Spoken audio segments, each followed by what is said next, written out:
interesado es acitromicina, que es un antibiótico de un gran grupo que se llama macrólidos. Dentro de ese grupo pertenece a un subgrupo que se llama azálidos.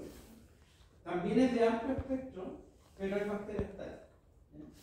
Y generalmente se usa cuando las personas son alérgicas a la penicilina. Los macrólidos en general son la alternativa terapéutica, siempre y cuando obviamente la bacteria sea susceptible, en pacientes que son alérgicos a beta-lactámicos, a la penicilina en particular.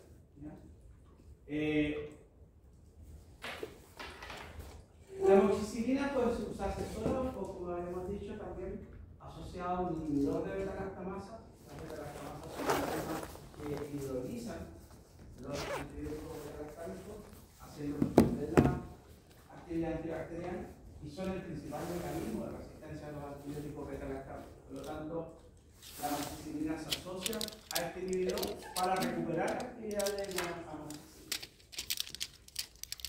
Y después tenemos este antibiótico que es metronidazol, que es un antibiótico que actúa sobre bacterias anaerobias y tiene un espectro bastante amplio y muy buena efectividad sobre los principales anaerobios que causan infecciones a nivel de la vida oral. También es un antibiótico bactericida. Entonces, habitualmente cuando no tenemos idea qué es lo que está causando el cuadro infeccioso, pero tenemos alta sospecha que hay anaerobios, se asocia, como veíamos en las diapositivas anteriores, se asocia amoxicilina o amoxicilina ácido clavulónico con metronidazol para ampliar el espectro. Entonces ahí cubrimos aerobios y anaerobios facultativos y anaerobios activos, como los que están aquí en esta línea.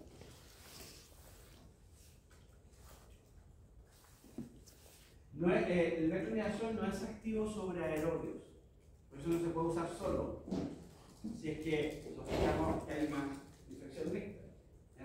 Y no es activo sobre aerobios porque se administra como prodroga y hay unas enzimas de los anaerobios que lo activan. Entonces, solamente tiene actividad sobre anaerobios. Después está clindamicina, que es otro antibiótico que también tiene capacidad de inhibición, ¿no es cierto?, contra anaerobios, pero tiene un gran problema, que uno de los efectos colaterales es que puede llegar a producir este cuadro, que es una colitis pseudomembranosa, que es una diarrea causada por cepas toxigénicas de esta bacteria, Clostridium o Clostridioides en realidad difficile, que es un habitante normal de nuestro intestino, pero algunas cepas producen enterotoxina. Entonces, si nosotros administramos clindamicina, la cepa toxigénica está en nuestro intestino y es resistente a la clindamicina, ¿qué es lo que vamos a hacer? Vamos a eliminar la microbiota normal, el Clostridium o Clostridioides difficile va a aumentar y vamos a tener un cuadro entonces diarreico producto del uso de esta antibiótica. Entonces se ha ido dejando en desuso, pero hay que tenerlo presente porque a veces no hay otra alternativa para el tratamiento de algunas infecciones causadas por anaerobios. También es un antibiótico bacteriano. Un grupo importante en la práctica profesional de ustedes son las tetraciclinas, que hay varias generaciones. Están las tetraciclinas naturales, denominadas propiamente tal como tetraciclina, que puede ser oxitetraciclina también. Y están las tetraciclinas sintéticas o derivadas de las naturales, semisintéticas, como doxiciclina y minociclina, que son las que más se usan finalmente en la práctica médica. Son antibióticos de amplio espectro, bastante amplio, incluso cubriendo algunos protozoos, no solamente bacterias, pero son bacteriostáticos. Tienen una ventaja porque se acumulan bastante bien en algunos sitios de la cavidad oral y por lo tanto son muy eficaces en periodostitis. Se fijan al hueso y esa es una ventaja de desventaja. Porque se fija en el hueso y el hueso puede servir como un depósito y después ir liberando la tetraciklina. El gran problema que tiene es que este es un antibiótico que es de color amarillo marrón. Entonces, puede teñir, y por eso es que no se usan en niños, ¿no es cierto?, ni tampoco en mujeres embarazadas, porque el antibiótico se puede fijar al primordio dental del diente y quedar ahí y generar estos dientes marrones que quedan de por vida de ese color. ¿Ya? Entonces, tiene ciertas limitaciones, pero es un antibiótico que se usa bastante en la práctica profesional. Después ya vienen otros grupos más modernos, son antibióticos sintéticos, como son las quinolonas. Aquí hay dos quinolonas importantes, ciprofloxacina y moxifloxacina. Las dos son bactericidas, ambas tienen el mismo mecanismo de acción, pero un grupo, digamos, de que inhibir la síntesis del ADN bacteriano. Pero lo importante es que tienen muy buena actividad sobre patógenos, tanto gram positivo, gram negativo. En el caso de ciprofloxacina, menor actividad sobre gram positivo, no tiene actividad sobre anaerobio. Pero moxifloxacina es un antibiótico que se ha empezado a usar con más frecuencia en algunas infecciones orales. ¿Por qué? Porque amplía, como quinolona, amplía su espectro a gram positivo y anaerobios. Entonces, cuando hay resistencia o no se puede usar metronidazol y clindamicina, una alternativa terapéutica que se está usando es moxifloxacina, por su espectro contra anaerobio, y además que cubre un importante grupo de bacterias gram positivas. Estos son los principales grupos de antibióticos dependiendo de la especialidad que eligen. Como decía yo, generalmente, por ejemplo, los cirujanos maxilofaciales tienen que manejar más antibióticos porque los procesos que ellos realizan tienen más riesgo de infección. Entonces van a manejar otro tipo de antibióticos. Pero esto es la práctica rutinaria de odontólogos, son los que ustedes van a manejar. Y me atrevería a decir que amoxicilina, metronidazol o amoxicilina, acetoclavir, metronidazol y la tetraciklina son los que más van a manejar. Bueno, si bien es cierto, tenemos y podemos controlar un proceso infeccioso con los antibióticos, uno de los grandes problemas que tenemos hoy en día es la emergencia o la aparición de cepas que son resistentes. Es decir, que resisten la acción de los antibióticos. Y ese es un tremendo problema porque afecta independientemente de la situación, ¿no es cierto?, económica de los países, afecta a todos los países, tanto en vías de desarrollo como países desarrollados. ¿Ya? ¿Y qué es la resistencia? Tenemos una definición microbiológica para referirse a aquellos microorganismos, si estamos hablando de antibióticos, a las bacterias que poseen algún mecanismo, ¿ya?, que la hace o que les permite resistir al antibiótico. Ese mecanismo permite que la bacteria sobreviva a un tratamiento antibiótico. Desde el punto de vista clínico, la resistencia es cuando, o la bacteria resistente, es cuando esta bacteria no responde al tratamiento y por lo tanto la infección persiste y se puede diseminar. Entonces, es tremendamente importante determinar si una bacteria es o no es susceptible al antibiótico. Como yo les decía en clases pasadas, la mayor parte del tiempo los tratamientos iniciales se indican en forma empírica, es decir, sin tener ninguna información microbiológica, sin ningún examen microbiológico. ¿Y cómo se elige un antibiótico en forma empírica? Obviamente conociendo cuáles son los principales agentes biológicos del cuadro infeccioso que ustedes van a tratar. Si estamos en la como les decía, la mayor parte de las infecciones son polimicrobianas, incluyendo anaerobios, entonces hay que incluir antibióticos anaerobios. Pero el problema es que cuando nosotros aplicamos el antibiótico, a eliminar las bacterias que son susceptibles, pero no las que son transistentes. Y si el agente biológico que está causando el cuadro infeccioso es causado por una bacteria resistente, el tratamiento va a fracasar. No vamos a tener eficacia terapéutica. Y si no lo cambiamos a tiempo, o no nos damos cuenta a tiempo, no sabemos los resultados del laboratorio a tiempo, eso puede complicarse en una infección mucho más grave. Incluso, ¿no es cierto?, una infección generalizada, una infección sistémica, una sepsis, y eso puede comprometer la vida del paciente. Entonces es muy importante saber si el tratamiento que nosotros indicamos de forma empírica es adecuado o no. La única forma de saberlo con base es hacer un examen microbiológico, es decir, determinar cuál es el agente biológico y determinar cuál es la susceptibilidad de ese agente biológico. Podemos cambiar el tratamiento si no vemos una evolución, ¿no es cierto?, positiva, es decir, en términos de la infección, claro. Pero si no tenemos información, nuevamente vamos a dar un tratamiento empírico, sin ninguna base, sin ningún conocimiento de cuál es el agente biológico, y eso nuevamente nos puede llevar a un error o a un tratamiento inadecuado. Y eso tiene dos consecuencias. Una, que genera presión de selección y por lo tanto van favoreciendo la selección de bacterias resistentes. Y lo otro es que puede tener una infección que se complica y puede afectar, ¿no es cierto?, la sobrevida del paciente.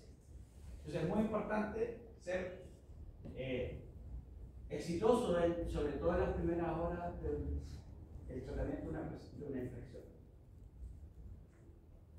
Cuando hablamos de bacterias resistentes, cuando hablamos de mecanismos de acción de bacterias, dijimos que tenía que existir un sitio blanco para la acción del antibiótico.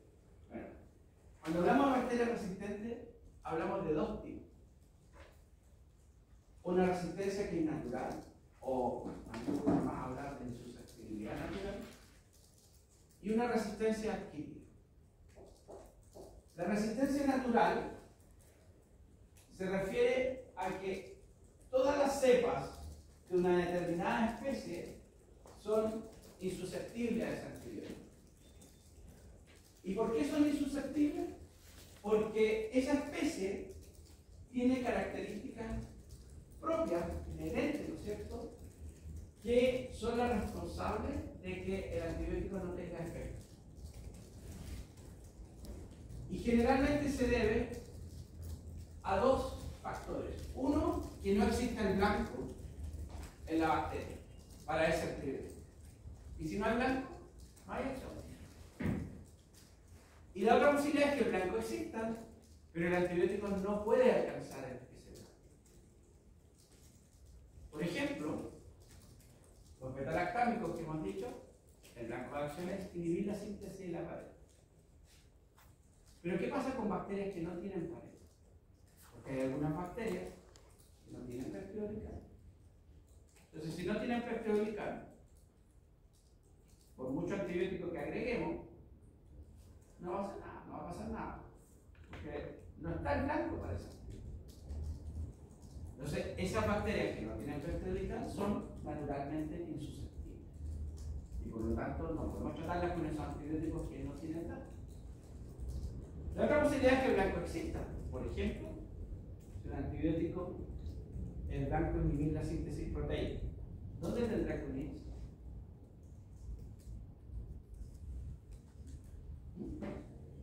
En el ribosoma, ¿no es cierto? Ya sea en el ARN ribosomal o en las proteínas del ribosoma. Pero para eso tiene que llegar al ribosoma y unirse a las proteínas del ribosoma. En bacterias gram negativas, ¿cuál es la principal barrera de permeabilidad?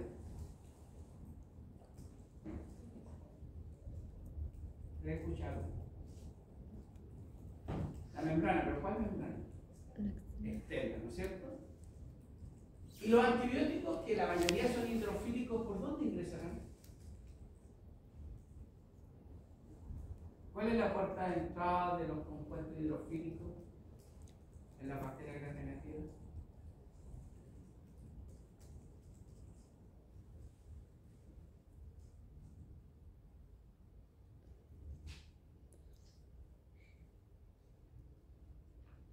estructura hay en las bacterias gram-negativas? En la membrana entera.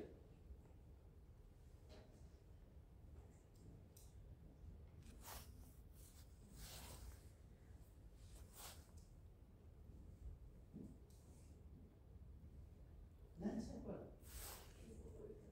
Lipopolisacáridos, muy bien. Importante, ¿no es cierto? ¿Y otra? Que son exclusivas de bacterias gram negativas porque están en la membrana entera. Porinas. Las porinas. Y las porinas, como el nombre más o menos lo dice, son poros. Poros que están, canales que están llenos de agua y por ahí ingresan las moléculas hidrofílicas, entre ellos muchos antibióticos. Entonces, ¿qué pasa si la porina no está? O el diámetro del poro de la porina es más pequeño que el diámetro molecular del antibiótico. No puede entrar. Aunque el blanco esté, aunque esté el ribosoma con las proteínas, el antibiótico no es capaz de ingresar. Y así existen, por ejemplo, los macrólidos. Son tremendas moléculas. El tamaño molecular es muy grande, que es más grande que los diámetros de poro de las porinas de las bacterias gram negativas. Entonces, los macrólidos, la mayoría de ellos, no pueden entrar, no pueden traspasar la membrana externa de la bacteria gram negativa. Entonces, tienen nula o casi nula actividad sobre bacterias gram negativas. El foco principal de ellos son bacterias gram positivas. Entonces, en este grupo de insusceptibilidad natural caen todos estos grupos de bacterias que naturalmente tienen genes cromosomales que son residentes normales, están en el cromosoma, ¿no es cierto?, de la bacteria, y que codifican alguna característica en particular o no tienen esa información, ¿no es cierto?, para exponer o tener el blanco que necesita el antibiótico para. Y ahí entonces todas las cepas de esa especie son insusceptibles. En cambio, la resistencia adquirida es aquella resistencia que emerge o surge desde poblaciones susceptibles. Es decir, recuerden que las bacterias, cuando se dividen, en poca hora alcanzan millones de individuos. ¿Qué sabe cuánto se alcanza después de 24 horas? Por ejemplo, coli, que se multiplica cada 20 minutos.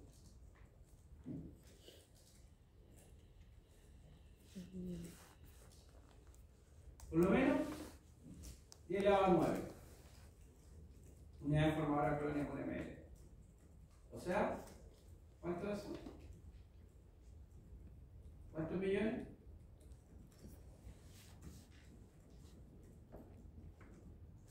La química uno sirve cuando la enseñan y la física y todo eso se enseña en la educación científica. No dejan de tarea. Entonces,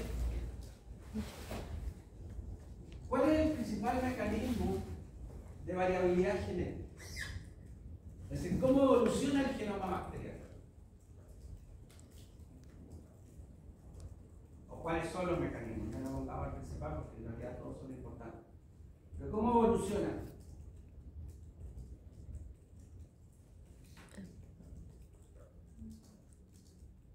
La clase de genética que hizo el profesor de hoy. Por transferencia horizontal de genes, que puede ser plásmido, puede ser otros elementos genéticos móviles, pero transferencia horizontal de genes, ¿no es cierto? Donde está la conjugación, la transducción, la transformación. Es decir, la bacteria adquiere información genética. ¿Qué otra forma de variar genéticamente tiene? Porque no todas hacen transferencia horizontal de genes.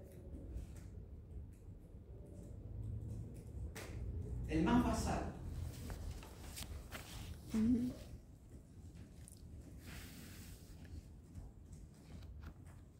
¿Cómo se multiplican las bacterias? Por fusión binaria. Por fusión binaria. ¿Ya? ¿Y qué es lo que tiene que ocurrir previo a la división?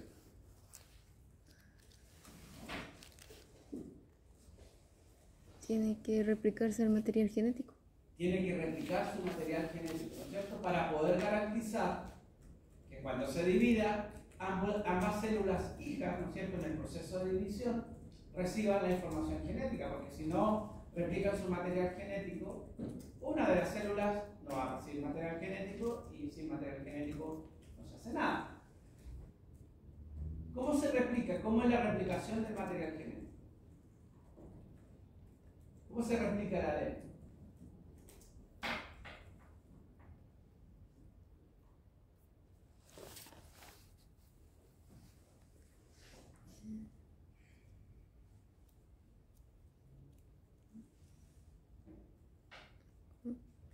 ¿Cómo se replica?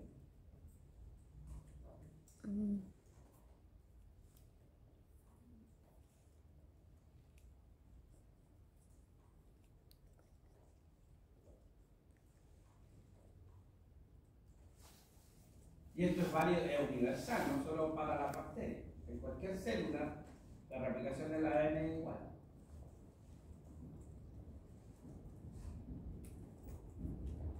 O sea, se abre la hebra y después queda como dos hebras, porque es como que se copió una de la otra. Exacto. Tenemos el ADN es bicatenario, la mayor parte de las veces. Entonces se abre la hebra original, la parental, sirve como molde. Y se replica la hebra complementaria. Entonces al final del proceso, ¿qué tenemos? Dos cromosomas, cada uno con una hebra antigua, parental, y una hebra nueva que se replicó. Por lo tanto, el proceso de replicación del ADN es semiconservativo. Pero cuando se replica la hebra complementaria, la polimerasa, la DNA polimerasa, se puede equivocar y puede poner un nucleótido diferente donde no corresponde. ¿Cómo se llama ese proceso? Cuando se equivoca y se cambia el nucleótido y por lo tanto hay un cambio, o puede haber un cambio, porque no necesariamente ocurre así, pero puede haber un cambio en la secuencia nucleotídica de la proteína. Mutación. Entonces los procesos básicos de variabilidad genética son la mutación, que es más basal, que ocurre cada vez, o puede ocurrir cada vez que el ADN se replica, y los procesos de transferencia horizontal. Estos dos procesos genéticos son los que producen variabilidad genética, y estos cambios que afectan al individuo, a una célula, dentro de millones de células, son los que pueden generar resistencia. En otras palabras, la resistencia es un fenómeno natural. No lo crea el antibiótico ni el uso del antibiótico. Los mecanismos de resistencia se generan por cambios a nivel genético, en el genoma de la bacteria, ya sea por mutaciones, por ejemplo, mutaciones que cambian el sitio blanco, o por adquisición de genes a través de los fenómenos de transferencia horizontal. Y eso hace entonces que dentro de una población que es susceptible, mayoritariamente, los individuos, la mayoría son susceptibles, aparezcan estos individuos, estas células ahora resistentes, estas bacterias resistentes.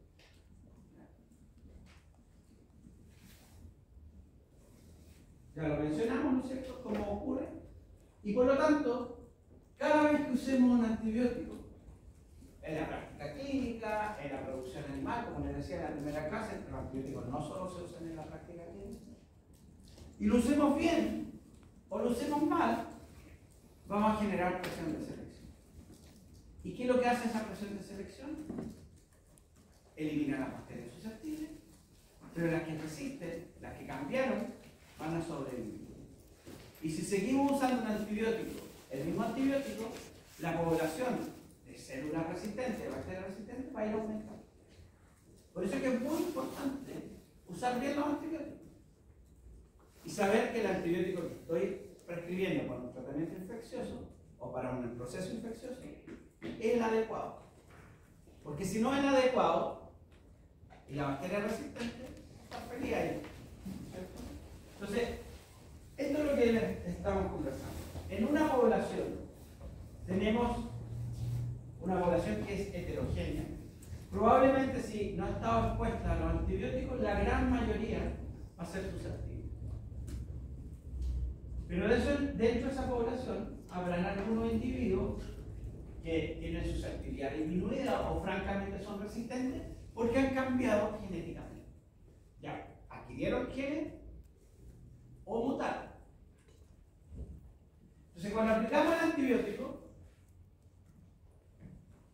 en cualquier circunstancia, lo que hacemos es eliminar la gran mayoría de los susceptibles y favorecer entonces el desarrollo de esas poblaciones que son, de esos individuos que son menos susceptibles o son francamente resistentes. Y si esto lo hacemos repetidamente, cada vez vamos enriqueciendo más la población o de bacterias resistentes. Entonces, a partir de una población mayoritariamente susceptible, por el uso de antibióticos, es decir, la presión de selección, vamos a generar una población que es mayoritariamente resistente. Y eso es lo que ocurre cada vez que se usa un antibiótico. En la práctica, que sea producción animal, tratamiento de infecciones, profilaxis. Cada vez que usemos un antibiótico, vamos a generar esta presión de selección y vamos a favorecer entonces la emergencia o la selección de bacterias resistentes. Ahora, dentro de las bacterias que son resistentes, hay diversas categorías, dependiendo de cuán amplio sea su espectro de resistencia, es decir, dependiendo de a cuántos o a qué familias de antibióticos sea resistente. La más básica es las bacterias multiresistentes, o MDR, ¿no es cierto?, del acrónimo en inglés, Multidrug Resistance, que se refiere a aquellas bacterias que son resistentes a representantes de por lo menos 3 familias diferentes de antibióticos. O sea, no basta con que sea, si son resistentes, por ejemplo, a todos los aminoglicósidos, pero solo los aminoglicósidos, es una bacteria resistente a los aminoglicósidos, pero no es multiresistente. Tiene que ser resistente por lo menos a un representante en 3 familias distintas de antibióticos. La otra categoría es de resistencia extendida, o XDR, también del acrónimo en inglés, y se refiere a aquellas bacterias que amplían su espectro de resistencia y solamente son susceptibles a 1 o 2 antibióticos. Generalmente los que se usan como parámetros son digiciclina, una disilciclina que es derivada de la tetraciclina, y colistina, que es una polinixina. Entonces, si son resistentes a todos los antibióticos disponibles, pero es susceptible a digiciclina y o colistina, a uno de los dos, hablamos de resistencia extendida. Y la última categoría, las pan-resistentes o pan-drogo-resistentes, PDR, ¿no es cierto?, del acrónimo en inglés, son aquellas bacterias que son resistentes a todos los antibióticos disponibles, incluyendo digiciclina y colistina. Eso es lo que habitualmente en la prensa y aparece en la televisión, ¿no es cierto?, como las superbacterias, las superbac, porque en el fondo los tratamientos antibióticos son muy limitados. Y generalmente ahí lo que hay que hacer es combinar distintos tipos de antibióticos, a veces hasta 3 o más antibióticos, para tratar de lograr un efecto. Estas pandrogo resistentes son las que habitualmente se encuentran en los hospitales. ¿No es cierto? ¿Por qué? Porque en los hospitales hay alto consumo de antibióticos y la presión de selección es permanente. Por supuesto que un paciente que se infecta en un hospital con una bacteria pandrogo resistente, la sobrevida es baja, porque las alternativas terapéuticas son limitadas. Y no hay nada que hacer. Por eso es que la Organización Mundial de la Salud ha generado una lista de patógenos prioritarios, que la primera versión fue en el 2017, se actualizó el año pasado, basándose en la tasa de mortalidad que producen las bacterias que son resistentes, en las tendencias de la resistencia, es decir, cómo va subiendo, va bajando, o se mantiene la resistencia, en la tratabilidad, es decir, cuáles son los tratamientos que tenemos disponibles para esa bacteria y en una serie de otros factores, pero estos son los más importantes.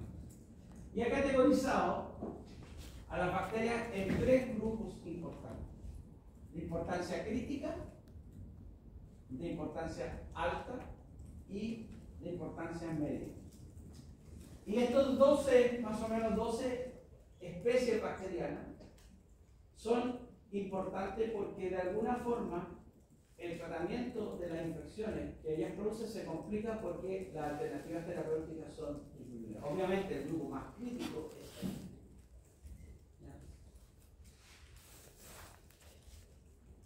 Y este grupo se caracteriza porque las bacterias que están incluidas en este grupo, incluyendo Mycobacterium tuberculosis, que es el agente etiológico de la tuberculosis, ¿no es cierto?, en humanos, que son resistentes.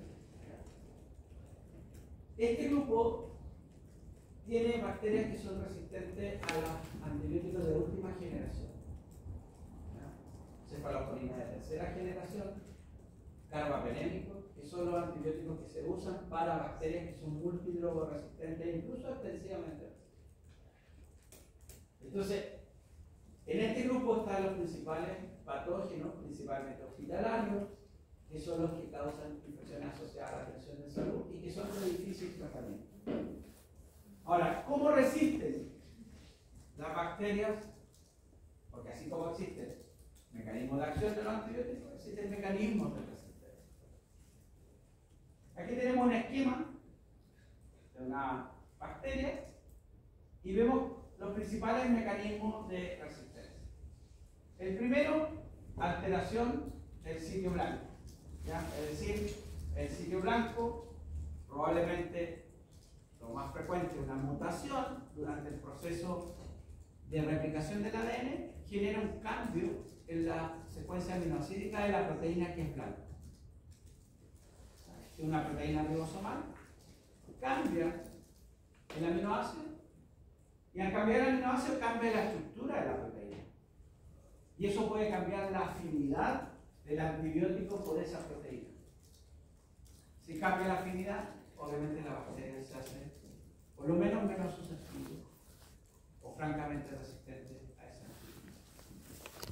La otra posibilidad es la inactivación enzimática, es decir, la bacteria produce enzimas que hidrolizan o modifican el antibiótico.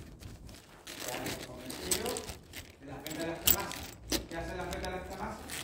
Hidrolizan los antibióticos beta-lactámicos. Rompen el anillo beta-lactámico de los antibióticos beta-lactámicos. Y este anillo que tiene la propiedad o le da la propiedad al antibiótico de ser un agente antibacteriano. Entonces, si se rompe eso, se hidroliza el antibiótico, ese antibiótico deja de tener esa propiedad. Y la bacteria entonces es resistente. También puede disminuir la concentración intracelular. Ya mencionamos, ¿no es cierto?, que si el blanco está en el ribosoma, el inhibidor de la síntesis proteica, el antibiótico tiene que ingresar a la célula y unirse a su blanco. Pero si se impide el acceso al órgano, ¿no es cierto?, para alcanzar el blanco, en este caso, por ejemplo, del ribosoma, ya sea por impermeabilidad celular, es decir, porque no puede ingresar, por ejemplo, la pérdida de colina en materia gram negativa o de disminución del diámetro del poro de las colinas. Obviamente, no hay concentración adecuada, no ingresa el antibiótico a la célula y no se puede unir a su lado. La otra posibilidad es que el antibiótico ingrese. ¿Ya? Puede ingresar a la célula, pero es tomado por una proteína de la membrana placa citoplasmática que actúa como una bomba de expulsión y saca el antibiótico hacia el exterior a una velocidad mayor de la que ingresa. Por lo tanto, el resultado final es que tampoco voy a tener una concentración adecuada en el citoplasma y con eso no va a haber cantidad suficiente de antibiótico para ejercer. Y la bacteria entonces entra. Y la otra posibilidad, dentro de cada uno de estos mecanismos hay distintas variantes, pero en general esos son las líneas basales.